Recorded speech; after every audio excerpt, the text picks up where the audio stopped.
هەروەک ئاگدارین ماوەی چەند ڕۆژێکە گەمارۆدانێکی تون هەیە بۆ سەر کەمپی مەخمور. ئێمە وەک گەنجانی شاری کەرکووک لە دژی داگیرکاری بردومانی دەوڵەتی تورکی فاشیست و ڕێگرەکانی هێزی ئاسایشی هەرێم و هێزە عێراقیەکان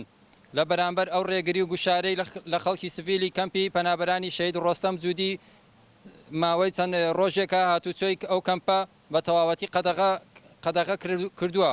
بۆ ناو شاری هەولێر و دەوروبەری لە کاتێکدا ئەو کەمپێکی مەدەنی و خەڵکی سڤیل لەوێدا ژیان دەکەن. نەخۆش و منداڵ و پەکەوتیان تیا هەیە پێویستیان بە چارەسەرە لە دەروی کەمپەکە، بەڵام بەداخەوە چەند هێزێکی هەرێم بەناو کوردستانی و چەند هێزێکی عێراقی بەناو فیدراڵی بە فشاری تورکیا و بە بیانی و هەبوونی پەکەکە لەو کەمپە گۆشەگیریەکی نائینسانیان کردوتە سەر خەڵکی ئەو وارگەیە. بۆیە ئێمەش دووپاتی ئەەکەینەوە کە هەرچی زووە پێویستە واز لەو فشارە و زەختەی بێنن کە ئەیکاتە سەرگەلی ئێمە لە وارگەی شەید. بۆیە بەم مەبەستەش ئێمەش ئەو کردارە بە توندی ئیدانە و شەرمەزارەکەین و بە خەڵکی بە شەرەفی کەمپەکە ڕادگەێنین کە بە هەموو شێوەیەک پشتیوانیان دەکەین وەکو ئەرکێکی ئەخلاقی و داوا لە پەرلەمانتاران و نووسەر و ڕۆشنبیرانەکەین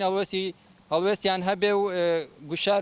هەڵوێستیان هەبێ و گوشار بکەن بۆ شکاندنی ئەو گەمارۆدانە، چونکە هەر لە کۆنەوە وتراوە برا لە پشت برابێ مەگەر قەزا لە لای خوددا بێت. لە کۆتاییدا دەڵێن ئازادی بۆ هاوڵاتیانی کەمپی مەخمور.